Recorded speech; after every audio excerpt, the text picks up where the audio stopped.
No meio da turbulência ministerial, a palavra de governante subscreve a promessa da IP. Beralta reabre a 12 de novembro. O nosso objetivo, o objetivo da IP e o objetivo de todos os envolvidos é que estes trabalhos acabem o mais rápido possível. No dia 12 de novembro é o prazo que está contratualizado e neste momento não temos informações de que esse prazo seja violado. Estará tudo pronto nesse dia? Com certeza que não, mas a promessa ministerial não admitiria outro fracasso nas datas.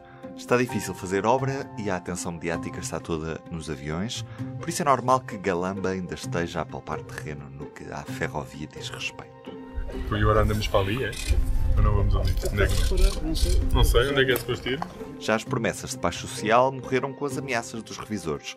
O acordo alcançado com os maquinistas prometia tréguas, mas a luta por parte de quem não se viu brindado pelo acordo continua.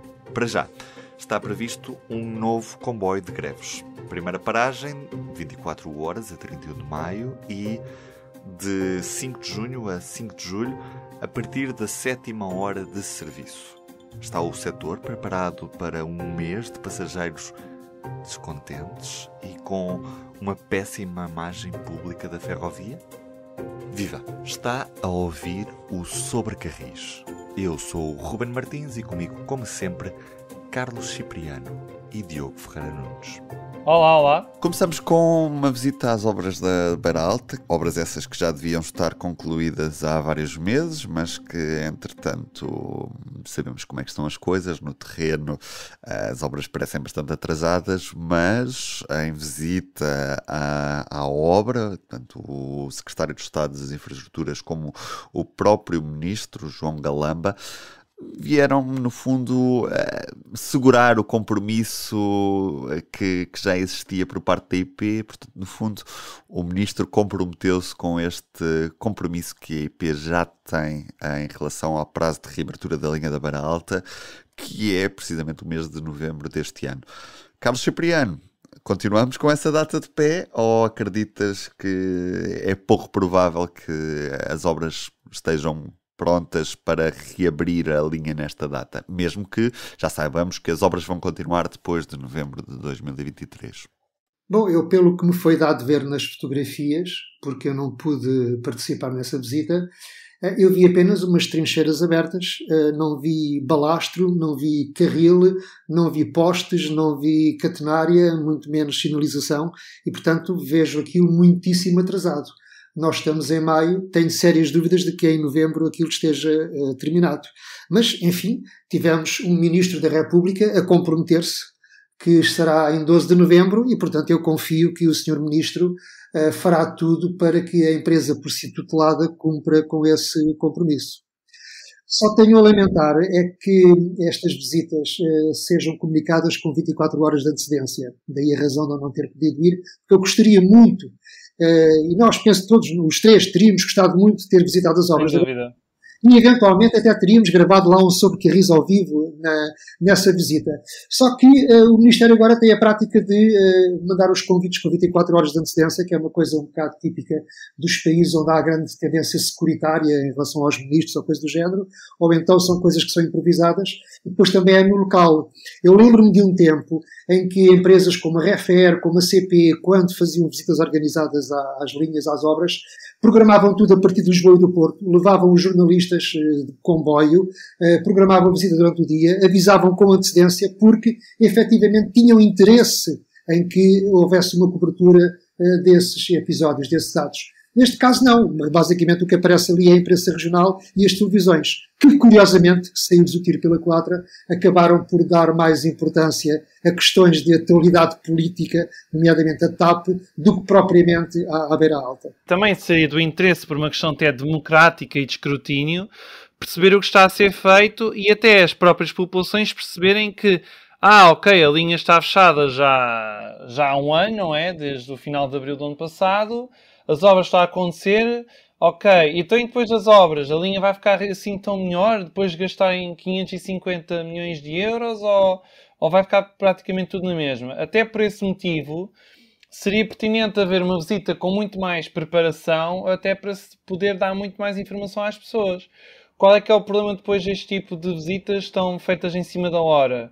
há falta de especialização, fala-se muito da atualidade dos temas do dia e depois o que se vê é pessoas de capacete e pouco mais. É um bocado show-off. Não, de sumo, espremendo aquilo, não sai nada. Há de mostrar que também se interessa pela ferrovia, porque é uma matéria no qual ele tem sido bastante omisso. Mas será que não interessa ao Ministério o facto de não estarem lá pessoas que percebam um bocadinho mais de ferrovia e que não apontem para que aquelas obras não estão a correr tão bem como deviam estar? Oh, Ruben, nós estaremos a ser um bocado imodestos. Fica a tua breve análise, que acho que resume tudo.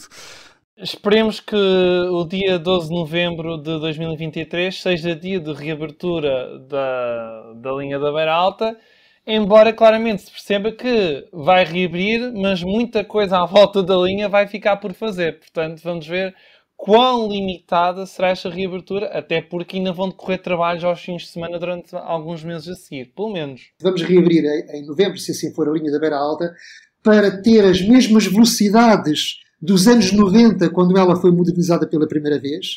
É verdade que vai ter mais capacidade e mais segurança, mas basicamente vai ser as mesmas velocidades, não vai haver uma melhoria visível no serviço de passageiros e basicamente é replicar o que já existe. Isto num país que quer fazer uma linha de alta velocidade Lisboa-Porto-Vigo e que tarda anos em modernizar uma linha para a manter praticamente como estava antes. Daí o meu ceticismo habitual em relação à alta velocidade. Mas prossigamos, Ruben. Já agora deixa-me dizer que quem acertar na data está a valer uma assinatura do público, que esse concurso ainda está de pé e ainda há candidatos que tinham apostado neste mês de novembro, ou até alguns de dezembro e depois disso. Portanto, quem chegar mais próximo da data de reabertura da linha da Beira Alta ganhará essa assinatura do público. O prometido será cumprido. Outro dos assuntos que nos traz aqui hoje à conversa é o facto de a empresa CP ter chegado a acordo com os maquinistas. Também no comunicado que lemos e que recebemos há uns dias estava muito presente o papel do Ministério das Infraestruturas. Não sei se foi uma espécie de prenda na João Galamba, que estava no meio de uma crise política, numa turbulência política. Ruben, mas o que é certo é que, diz-me... Até o Primeiro-Ministro, no dia a seguir a todo este imbróglio, Galamba, Presidente da República, Primeiro-Ministro, fez questão de assinalar o papel do Ministro das Infraestruturas no alcançar deste acordo. É verdade, é verdade. Portanto, claramente um presente ministerial que se pensava que fosse trazer alguma paz à empresa. Mas o que é certo é que há já greves marcadas para este mês de maio, para 31 de maio. Neste caso estamos a falar dos revisores, do Sindicato da Revisão Itinerante.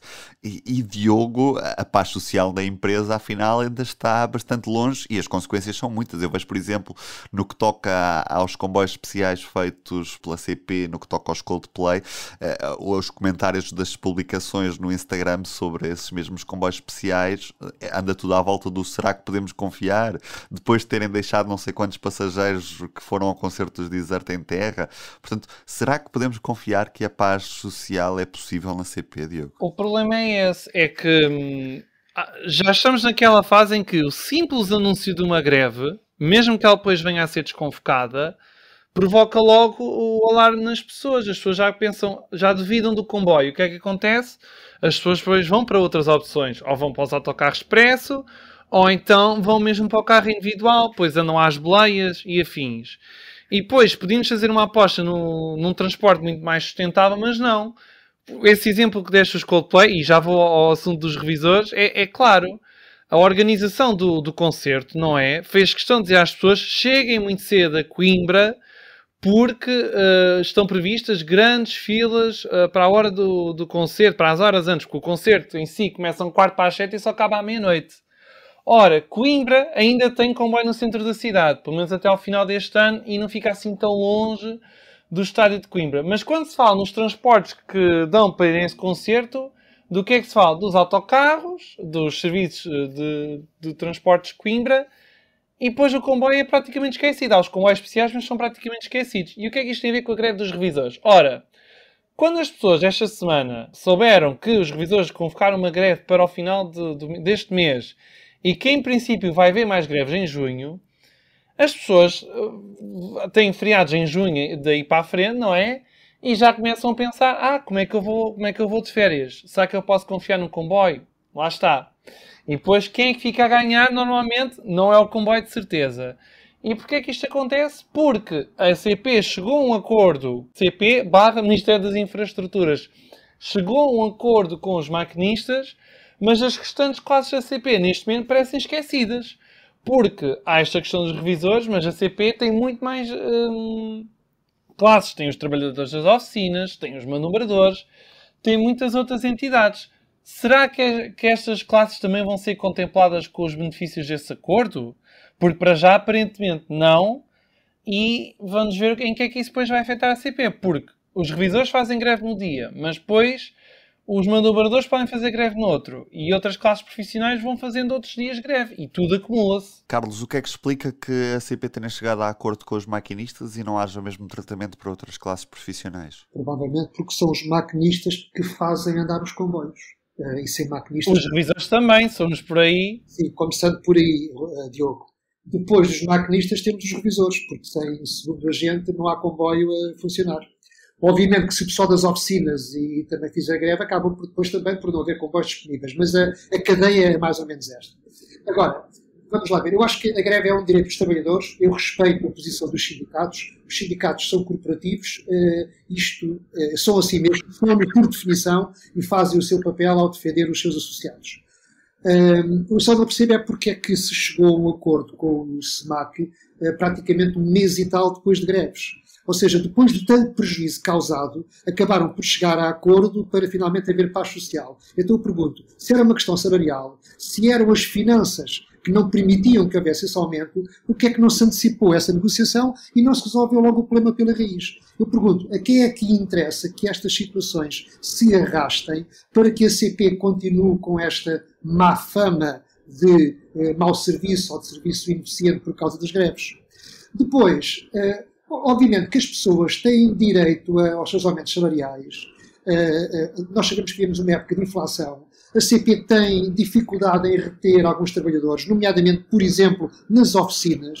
Não consegue pagar como pagam no privado. A própria IP também tem esse problema com engenheiros, com quadros superiores, que são admitidos e depois, passados uns meses, vão-se embora porque não ganham o suficiente. E, portanto, nós temos aqui um problema que é extensivo basicamente à função pública. Somos um país pobre, o Estado não tem muitos recursos, mas se o Estado quiser prestar este serviço em condições às pessoas, tem efetivamente que abrir os cordões à bolsa e tem que aumentar os salários das pessoas que prestam estes serviços para o Estado. Quer na função pública pura e dura, quer nas empresas públicas, como é o caso da CP e da IP. E por isso, daí a minha perplexidade perante a rigidez inicial das finanças dizerem não há aumentos superiores a X%, parte tudo para a greve e depois de tudo partido, depois de todo o prejuízo causado, lá se chega a um acordo. Mais valia, de facto, mitigar estes prejuízos chegando a um acordo mais cedo do que realmente aconteceu. Quanto agora à questão dos revisores, bom, ok, eles também têm direito a fazer greve, todos têm direito a fazer greve. Agora, eu acho é que eu tenho visto, e vocês também, lembram-se quando estivemos na Suíça, recordam-se quando saímos de São Moritz, e depois era o próprio revisor do comboio que servia um café às pessoas e umas sandes. Ainda há pouco tempo, na Dinamarca, um colega meu contou-me que viu um revisor às tantas a pegar uma pá e uma vassoura e a varrer uma carruagem numa zona em que estava suja. Portanto, há ali uma polivalência. E em Espanha também isso acontece, Carlos. Lembras-te? Nós também vimos isso em Espanha. E de funções, não é? Que em Portugal não acontece. Em Portugal, as classes profissionais ferroviárias são muito rígidas, muito estanques em relação umas às outras. E eu penso que era necessário iniciar uma discussão com todos os sindicatos, uma discussão sem preconceitos, de mente aberta, ok? Para que no futuro os ferroviários, nas suas várias funções, fossem mais polivalentes, e isso não significa nenhum desprestígio nem nenhuma despromoção social. Significa, inclusivamente, que até podem, eventualmente, ganhar mais em virtude de uma maior polivalência, mas também significaria uma maior flexibilidade e facilidade de gestão para a empresa e, no limite, um melhor serviço prestado aos clientes. E eu julgo que é a altura de iniciar esse debate. Há tempo para o fazer, mas não podemos manter as mesmas categorias profissionais estanques como tínhamos há 50 anos atrás. Até porque a CP tem que se modernizar, porque se a concorrência vem aí no final da década, é agora que se tem de preparar as coisas, não é quando chegamos a 2028 ou 2029.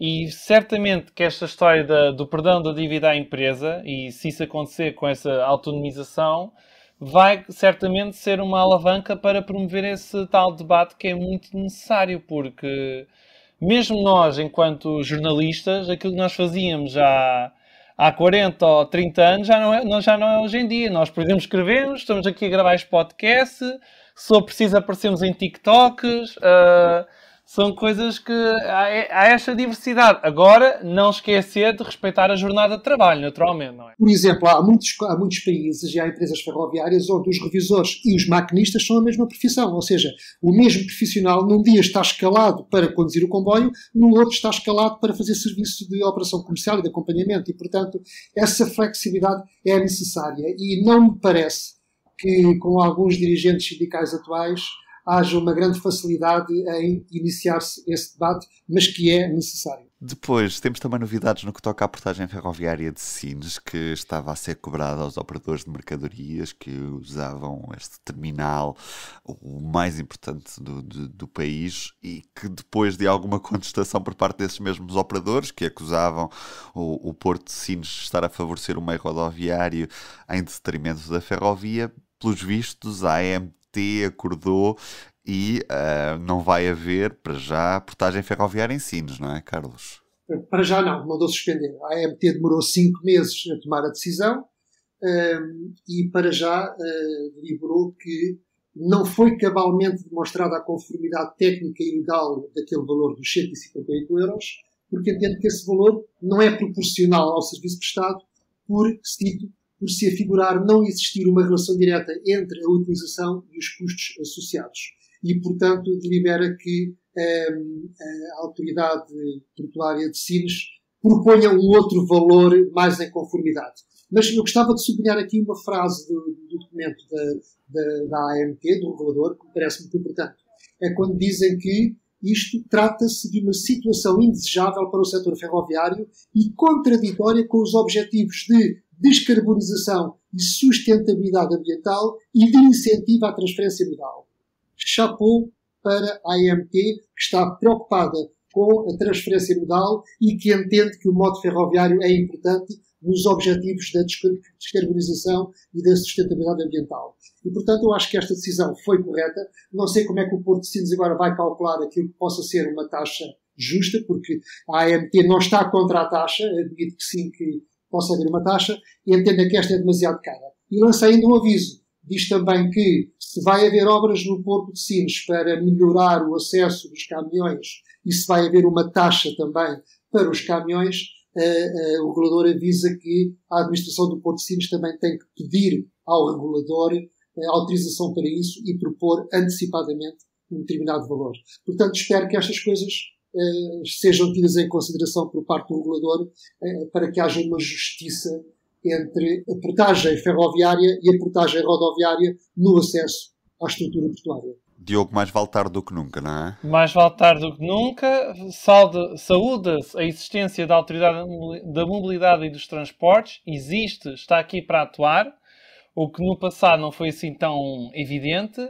E para dar mais comentários sobre a tarifa de 158 euros por cada comboio de mercadorias, vou deixar-vos aqui aquilo que o Presidente da Administração do Porto de Sines, José Luís Cacho, disse na Cimeira Ferroviária do Entroncamento, na Railway Summit, sobre este tema, e depois os comentários de Álvaro Fonseca, da Tacargo /Captrain, e de Bruno Silva, da Medway Portugal, que são elucidativos sobre o que é que o setor pensa desta contribuição. Nós, dentro do Porto, tivemos que fazer... O nosso negócio é marítimo, portanto, mas tivemos que fazer investimentos na infraestrutura ferroviária, na perspectiva da melhoria da infraestrutura dentro do Porto. E chegámos a um entendimento relativamente que seria exclusivamente repercutido no custo da taxa a operação dessa infraestrutura. Portanto, nós não estamos...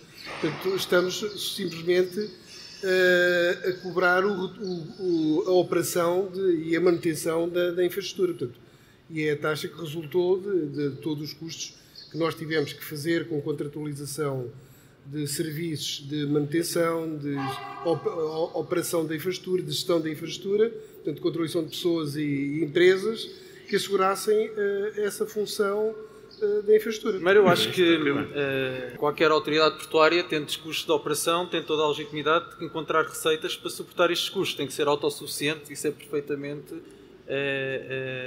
lógico.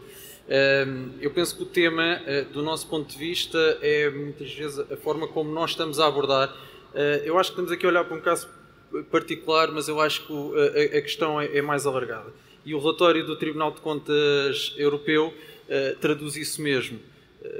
Os estudos da Comissão Europeia dizem que hoje um comboio suporta cerca de 79% dos custos totais que provoca, de forma direta, enquanto que o transporte rodoviário apenas 45%. Portanto, esta grande diferença de suporte de custos, isto é suportado por alguém, é pelos contribuintes, mas não para quem presta diretamente o serviço.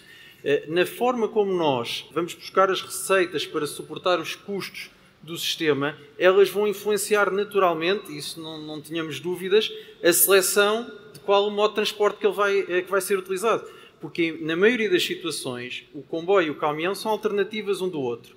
E o cliente, no fim do dia, aquilo que procura é o preço que vai suportar para transportar a sua mercadoria. Depois virá a componente ambiental se o preço for igual. Mas se o preço for superior, ele vai decidir pelo preço mais baixo sempre, porque no final do dia a sustentabilidade das empresas e da economia assentam nesse conceito mesmo. E até dos consumidores, não é? A ecologia vai até ao ponto em que nos toca na carteira. Vamos ouvir o Álvaro. Para alguns tráfegos intermodais, tipicamente o comboio e o caminhão são produtos substitutos. O cliente não quer saber se vai de comboio ou de caminhão, a não ser que tenha alguma paixão, e o tema ambiental é sempre secundarizado pela questão do preço.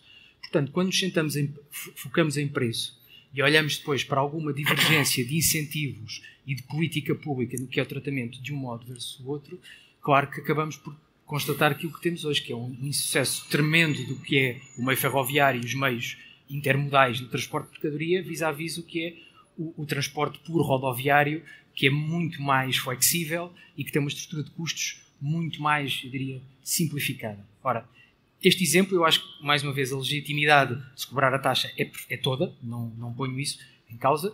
Do ponto de vista de política e do efeito que tem na promoção ou não da intermodalidade, obviamente tem um efeito contravapor importante. Fechado este tema, mas mantendo o olhar nas mercadorias, porque os novos comboios para a Captrain e para a Medway, que vão chegar ainda neste ano, não vão poder circular nos próximos anos em Portugal. Diogo, o que é que se passa? O que se passa é um problema não de expressão, como dizem os clãs, mas mesmo de tradução. Porquê? Porque os novos comboios atualmente já vêm incorporados com o sistema ETCS. Só que mais de 1500 km da rede ferroviária nacional só têm Convel. Os outros nem têm nada. Não têm quaisquer balizas instaladas de segurança. E o que é que acontece? Ora, para os novos comboios ligarem-se ao Convel é preciso uma espécie de tradutor que se chama de STM. Ora, Portugal não quis saber desta situação nos últimos anos. Apesar de há muito tempo saber que há uma migração para o sistema ETCS. Ora, quando o público não intervém, aliás, costuma ser o contrário. Normalmente o público intervém quando não há ação do privado, mas neste caso foi o privado a atuar na ausência do público. E o que é que acontece? Há umas semanas foi anunciado um consórcio que é constituído por empresas como a Critical Software, a Alpha Trains, a própria Medway, a Takar Captrain e também a Stadler para desenvolverem o tal tradutor que vai ser desenvolvido agora até ao final de 2025 e que a partir de 2026 será instalado nas novas locomotivas Euro 6000 da Medway e da Captrain. Só a partir de 2026 é que essas locomotivas poderão circular em Portugal. E tudo por causa do tal tradutor. Isto é que é a verdadeira ilha ferroviária, não é a bitola, senhores que gostam de ir para as televisões a pregoar uma coisa que não é assim tão verdade. É por causa deste tradutor é que as empresas ferroviárias de mercadorias não podem ter novo material a circular. Até lá, a Takar Captrain vai ter que se contentar com as locomotivas a diesel e a Medway vai ter que usar uma parte do material que é alugado à ACP, as locomotivas 5600 ou as locomotivas da série 4700. é o que temos para hoje. Em Espanha, o novo material já pode circular a partir do final deste ano. Carlos Cipriano, Diogo Ferreira Nunes, obrigado aos dois e até ao próximo episódio do Sobre Carris. Tchau, Até ao próximo. Obrigado. O público fica no ouvido.